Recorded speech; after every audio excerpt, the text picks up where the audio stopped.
Luz na escuridão.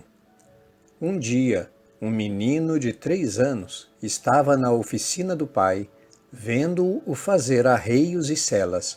Quando crescesse, queria ser igual ao pai. Tentando imitá-lo, tomou um instrumento pontudo e começou a bater numa tira de couro. O instrumento escapou da pequena mão, atingindo-lhe o olho esquerdo. Logo mais, uma infecção atingiu o olho direito e o menino ficou totalmente cego.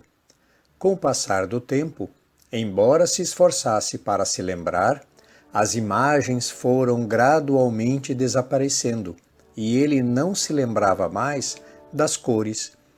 Aprendeu a ajudar o pai na oficina, trazendo ferramentas e peças de couro. Ia para a escola e todos os dias se admiravam de sua grande memória. Em verdade, ele não estava feliz com seus estudos. Queria ler livros, escrever cartas, como seus colegas. Um dia, ouviu falar de uma escola para cegos. Aos 10 anos, Luís chegou a Paris, levado pelo pai, e se matriculou no Instituto Nacional para Crianças Cegas. Ali havia livros com letras grandes em relevo. Os estudantes sentiam pelo tato as formas das letras e aprendiam as palavras e frases. Logo, o jovem Luís descobriu que era um método limitado. As letras eram muito grandes. Uma história curta enchia muitas páginas. O processo de leitura era muito demorado. A impressão de tais volumes era muito cara. Em pouco tempo, o menino tinha lido tudo o que havia na biblioteca. Mas ele queria mais. Como adorava música, tornou-se estudante de piano e violoncelo. O amor à música aguçou seu desejo pela leitura. Queria ler também notas musicais.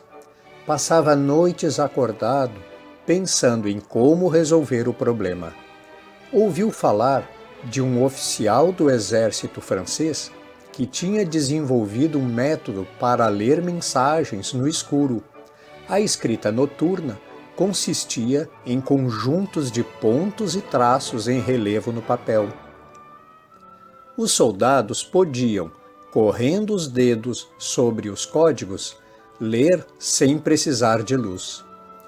E então Luís pensou: ora, se os soldados podiam, os cegos também podiam. Procurou o oficial que lhe mostrou como funcionava o método. Fez uma série de furinhos numa folha de papel com um furador muito semelhante ao que cegara o pequeno. Noite após noite e dia após dia, Luís trabalhou no sistema de Barbier, fazendo adaptações e aperfeiçoando-o. Suportou muita resistência. Os donos do instituto tinham gasto uma fortuna na impressão dos livros, com as letras em relevo. Não queriam que tudo fosse por água abaixo. Com persistência, Louis Braille foi mostrando seu método. Os meninos do instituto se interessavam. À noite, às escondidas, iam ao seu quarto para aprender. Finalmente, aos 20 anos de idade, Luís chegou a um alfabeto legível com combinações variava de 1 a 6 pontos. O método Braille estava pronto. O sistema permitia também ler e escrever música. A ideia acabou por encontrar aceitação. Semanas antes de morrer, no leito do hospital, Luís disse a um amigo: tenho certeza de que minha missão na Terra terminou. 2 dias depois de completar 43 anos, Louis Braille faleceu. Nos anos seguintes à sua morte, o método se espalhou por vários países.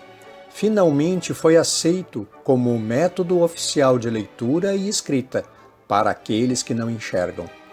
Assim, Os livros puderam fazer parte da vida dos cegos, tudo graças a um menino imerso em trevas que dedicou sua vida a fazer luz para enriquecer a sua e a vida de todos os que se encontram privados da visão física. Há quem use suas limitações como desculpa para não agir nem produzir. No entanto, como tudo nos traz aprendizado, a sabedoria está justamente em superar as piores condições e realizar o melhor para si e para os outros.